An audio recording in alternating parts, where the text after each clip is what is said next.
जय श्री कृष्ण दोस्तों, राधे राधे।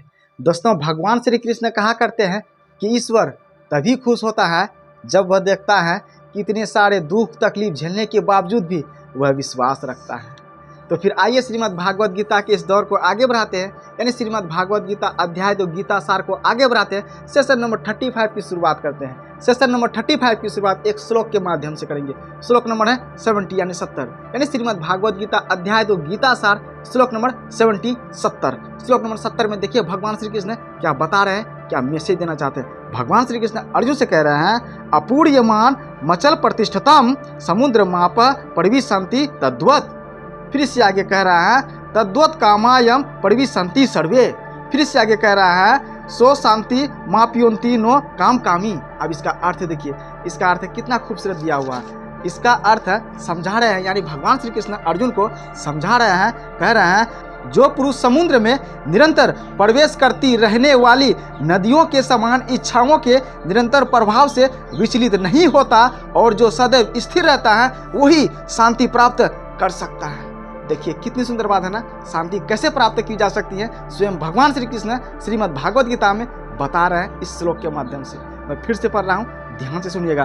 कह रहा है जो पुरुष समुद्र में निरंतर प्रवेश करती रहने वाली नदियों के समान इच्छाओं को निरंतर प्रभाव से विचलित नहीं होता और जो सदैव स्थिर रहता है वही शांति प्राप्त कर सकता है, वही शांति प्राप्त कर सकता है। फिर से आगे कह रहा है वह नहीं जो ऐसी इच्छाओं को तुष्ट करने की चेष्टा करता हो।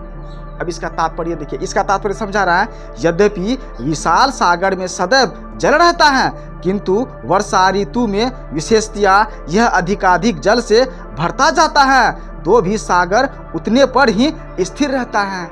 देखिए तो ही सागर उतने में ही स्थिर रहता है, यानी कहने का मतलब है चाहे वर्षा हो चाहे सुखाड़ हो, लेकिन सागर का पानी उतने में ही रहता है, ना ही सागर भरता है ना ही सागर का पानी कम होता है।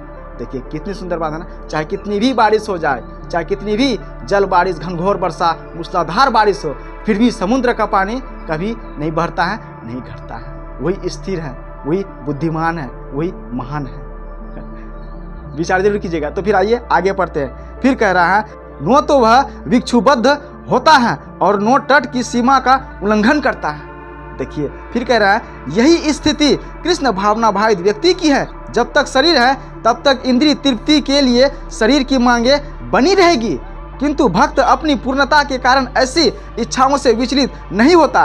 कृष्ण भावना भावित व्यक्ति को किसी वस्तु की आवश्यकता नहीं होती क्योंकि भगवान उसकी सारी आवश्यकताएं पूरी करते रहते हैं। देखिए फिर इससे आगे कह रहा है अतः वह सागर के तुल्य होता है अपने में सदैव पूर्ण, किंतु वह सागर के तुल्य होता है जो अपने में स्वयं पूर्ण होता है। देखिए कह रहा है सागर में गिरने वाली नदियों के समान इच्छाएं उसके पास आ सकती हैं किंतु वह अपने कार्य में स्थिर रहता है और इंद्रिय तृप्ति की इच्छा से रंच भर भी विचलित नहीं होता है। देखिए कितनी सुंदर बात है ना। फिर से आगे कह रहा है कृष्ण भावना भावित व्यक्ति का यही प्रमाण है। कृष्ण भावना भावित व्यक्ति का यही प्रमाण है, प्रूफ है, एविडेंस है। सुनते रहिएगा सर जी। तब तक के लिए आप जय श्री कृष्ण राधे राधे जरूर लिखिएगा। तो आइए आगे पढ़ते हैं। फिर कह रहा है इच्छाओं के होते हुए भी वह कभी इंद्रिय तृप्ति के लिए उन्मुख नहीं होता क्योंकि वह भगवान की दिव्य प्रेमा भक्ति में तुष्ट रहता है। अतः वह समुद्र की भांति स्थिर रहकर पूर्ण शांति का आनंद उठा सकता है। देखिए फिर से आगे कह रहा है किंतु दूसरे लोग जो मुक्ति की सीमा तक इच्छाओं की पूर्ति करना चाहते हैं फिर भौतिक असफलताओं का क्या कहना। देखिए फिर से आगे कह रहा है उन्हें कभी शांति नहीं मिल पाती। कर्मी मुमुक्ष तथा वे योगी सिद्धि के कामी हैं। ये सभी अपूर्ण इच्छाओं के कारण दुखी रहते हैं। देखिए फिर कह रहा है किंतु कृष्ण भावना भावित पुरुष भगवत सेवा में सुखी रहता है और उसकी कोई इच्छा नहीं होती।